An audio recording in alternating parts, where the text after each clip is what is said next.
صلی وسلم مولاي صلی مولاي صلی وسلم مولاي صلی. ایمان بہت بڑی نعمت ہے.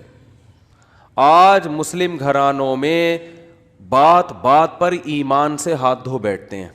اچھا ایک اصول یہ بھی یاد رکھو, بے ایمان کسے کہتے ہیں؟ ایک تو بیمانٹی کر رہے ہیں نا لڈو کھیلتے ہوئے, وہ ایک الگ چیز ہے, وہ بے ایمانی ہے جس کو ہم نے بچوں میں بیمانٹی بنا دیا تھا.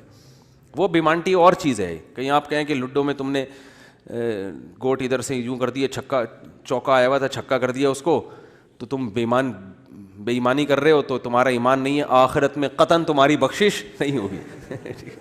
ایسا فتویٰ نہ لگا دیں.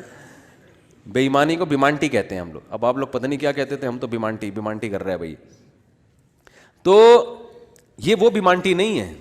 یہ جو جس بیمانٹی کی قرآن بات کر رہا ہے نا, یہ کیا مطلب؟ اللہ کے وجود کا انکار کیا جائے, یا اللہ کے ساتھ کسی کو شریک مانا جائے, یا اللہ کے کسی پیغمبر پر اعتراض کیا جائے, یا اللہ کا کوئی حکم جس کے بارے میں آپ کو 2 اور 2 4 کی طرح معلوم ہے کہ یہ واقعی اللہ کا حکم ہے, اس حکم پر اعتراض کیا جائے. کیونکہ یہ تمام چیزیں اصل میں اللہ کا انکار ہی اس سے لازم آ رہا ہے, انکار ہی لازم آ رہا ہے, گویا آپ اپنے آپ کو اللہ سے بڑا بنا رہے ہو.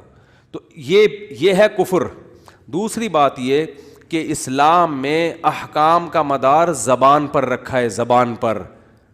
آج لوگ چھوٹی چھوٹی باتوں پہ زبان سے کلمہ کفر نکال دیتے ہیں, اور وہ سمجھتے ہیں کہ اس سے ہوگا کیا.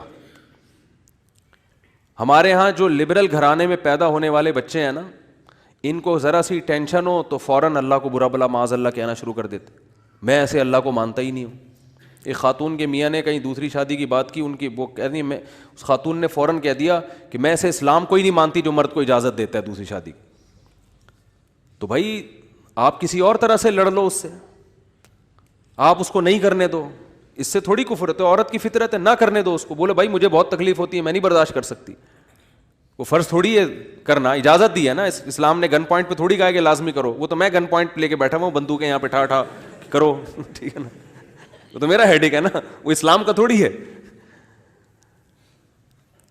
تو بھائی یہ کہہ لو کہ نہیں کرو, مجھے تکلیف ہوتی ہے, جھوٹی موٹی کی بے ہوش ہو جاؤ, جھوٹی موٹی کی خودکشی کی دھمکیاں دے دو, ہاتھ پاؤں یوں کر لو اپنے تھوڑے سے, یوں عجیب سے کر لو. یہ ہوتا ہے سارے, یہ سب چل رہا ہوتا ہے مارکیٹ میں. کچھ بھی کر لو, اس سے آپ کافر نہیں ہوگی, کیونکہ عورت کو سوگن کی تکلیف ہونا نیچرل ہے. وہ نہیں چاہتی میرا میاں کسی اور کا ہو جائے. پھر اس میں خطرات بھی ہوتے ہیں, پتہ نہیں برابری کرے گا نہیں کرے گا. تو یہ رائٹ ہے. عورت, صحابیات کو بھی تکلیف ہوتی تھی. حضرت ابراہیم علیہ السلام نے جب دوسری شادی کی ہے تو آپ کی زوجہ کو, پہلی زوجہ کتنی نیک تھی, مگر ان کو بھی تکلیف ہوئی تھی. تو یہ تو نیچرل ہے. لیکن آپ اللہ پر آ جاؤ, اگر اللہ پہ اعتراضات شروع کر دو, اسلام پہ اعتراضات شروع کر دو, تو بھائی یہ اللہ سے آگے نکلنے کی کوشش ہو رہی ہے. پھر یہ کیا ہو رہا ہے, پھر اللہ نہیں بخش. دوسری تیسری شادی تو بہت دوسرا مسئلہ ہے. اللہ کہے گا تم نے مجھ پہ کیسے انگلی اٹھا دی ہے, مجھے کیسے غلط کہہ دیا. اور یہ آج کل بہت ہو رہا ہے, بات بات پہ کفر زبان سے نکال دیتے ہیں, غموں میں حوصلے چھوڑ دیتے ہیں. لوگ آ کے ملتے ہیں, یہ میرے ساتھ ٹینشن, یہ میرے ساتھ مسئلہ, یہ میرے ساتھ مسئلہ, پتہ نہیں اللہ کہاں ہے. ایک آدمی کے بچے کا انتقال ہوا, کہہ رہے یار اللہ کو میرا ہی بچہ مارنا تھا. بھائی تم کس کے مقابلے میں آ کے کھڑے ہو رہے ہو؟ خدا سے مقابلہ کر رہے ہو تم. تو یاد رکھو اللہ کی جو صفت ہے نا وہ ہے کبریائی, استغنا. اس سے لڑ کے, اسے برا بلا کہہ کے, اس کے خزانوں سے ایک تنکا بھی نہیں لیا جا سکتا. وہ آپ کے ان جذبات سے متاثر نہیں ہوتا. اگر آپ یہ سمجھو گے کہ میں یوں کروں گا, دیکھو باپ کے سامنے تڑیاں بعض دفعہ چل جاتی ہیں. باپ کے سامنے بعض دفعہ تڑیاں, میں ابا کو مانتا ہی نہیں جو مجھے جائیداد سے جو ہے نا آگ کر دیں اور مجھے گاڑی نہ لے کے دیں. ابا ہو سکتا ہے متاثر ہو کے بولیں بھائی چل یار یہ گاڑی تیرے نام کر دی, میں نے یہ پلاٹ تیرے نام کر دیا, میرا بیٹا تو مجھے ماننے سے انکار کر رہا ہے. لیکن اللہ کا اصول جو قرآن اور سنت سے پتہ چلتا ہے, جو آسمانی کتابوں سے پتہ چلتا ہے, وہ اصول یہ ہے کہ آج تک کسی نے اللہ کے خزانے سے اللہ کو معاذ اللہ برا بلا کہہ کے, اللہ پہ اعتراضات کر کے, اسلام کو برا بلا کہہ کے, اللہ کے پیغمبروں کو برا بلا کہہ کے, اس طرح سے واویلا کر کے اگر آپ یہ سمجھتے ہو کہ اللہ کو آپ پہ ترس آ جائے گا کہ ہائے بیچارہ بہت ہی مجبور ہے, تو یہ دماغ سے ہمیشہ کے لیے نکال دو, اس سے بڑی سزا میں اللہ آپ کو ڈالے گا, اس سے بڑی سزا, اور وہ جہنم کی آگ. یہ تو کچھ بھی نہیں ہے. تبھی تو خودکشی کرنے والے پر اللہ کو ترس نہیں آتا.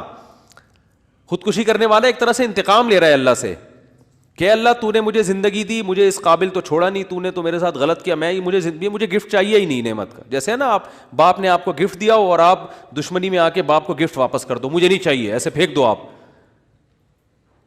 تو ہو سکتا ہے باپ کا یہ اصول ہو, وہ پھر بھی وہ کہے نہیں میرا بیٹا ایسا نہیں, لیکن اللہ کا اصول نہیں ہے.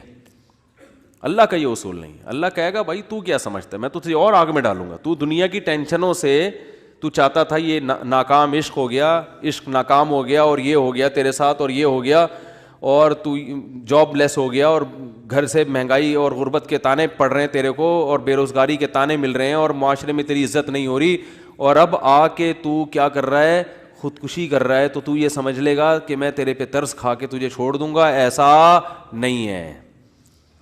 نبی صلی اللہ علیہ وسلم نے فرمایا جس نے خودکشی کی, جس طرح سے اپنے آپ کو ہلاک کیا ہے نا, تو قیامت تک برزخ کی زندگی میں اسی طرح سے اپنے آپ کو ہلاک کر کے مارتا رہے گا. اللہ کہے گا یہ زہر پی کے مرا تھا نا, زندگی دے گا اللہ برزخ میں, اور کہے گا یہ زہر کی بوتل پی دوبارہ, اور اسی طرح تیری آنتیں کٹیں گی. جس طرح اپنے آپ کو مارا ہوگا برزخ میں, قیامت تک اسی طرح اپنے آپ کو مارتا رہے گا وہ.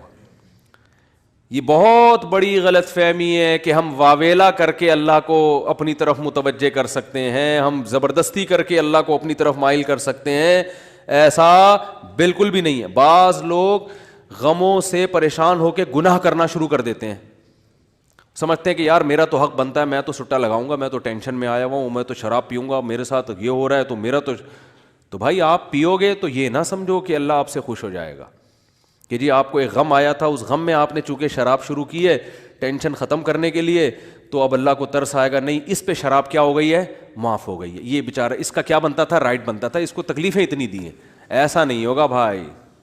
اس خوش فہمی میں مبتلا مت ہونا. یہ اصول ہے, اللہ کا قانون ہے, یہ قرآن سے پتہ چلتا ہے, حدیث سے پتہ چلتا ہے. اللہ کو جھکنے والا بندہ پسند ہے. جو اللہ بنانا چاہتے ہیں نا اپنی مخلوق کو, وہ کیا بنانا چاہتے ہیں, میں تمہارے ساتھ اچھا سلوک کروں برا سلوک کروں, تم بندے ہو, بندے بن کے رہو, ٹھیک ہے نا, کیا رہو, تم نے بس دعا ہی مانگنی ہے, اللہ یہ سب میرے ساتھ جو ہو رہا ہے یہ ٹھیک کر دے, میں ٹھیک کروں نہ کروں, تم نے ساری عمر کیا کرنا ہے, بس یہی مانگنا ہے کہ اللہ ٹھیک کر دے, اللہ محتاج ہے, اللہ یہ بھی ٹھیک ہو جائے, اللہ یہ بھی ٹھیک ہو جائے, اللہ بے روزگار ہوں روزگار دلا دے, میری مرضی روزگار دوں یا نہیں دوں, نہیں بھی دوں تم نے یہی کہنا ہے اللہ دلا دے. ساری زندگی اسی دعا میں گزارنی ہے تم نے, چاہے میں تمہاری دعا قبول کروں چاہے تمہاری دعا قبول نہ کروں, کیونکہ تم بندے ہو, میں خدا ہوں. خدا تم تھوڑی ہو, تمہاری تھوڑی چلے گی زمین پہ. بہت سے لوگ یہ فالٹ ہے, دعائیں نہیں قبول ہو رہی, تبھی تو وظیفوں کی طرف جاتے ہیں. اولاد نہیں ہو رہی, کوئی وظیفہ بتا دے, او بھائی دعا مانگ لے, اولاد کہہ رہا دعا تو مانگ کے دیکھ لیا ہے, وہ تو ہو ہی نہیں رہی. تو کوئی ٹیکنیکل طریقہ ہو اولاد کا, سے کیسے ہو جائے گی بھائی, ٹیکنیکل طریقے تو نہیں ہے.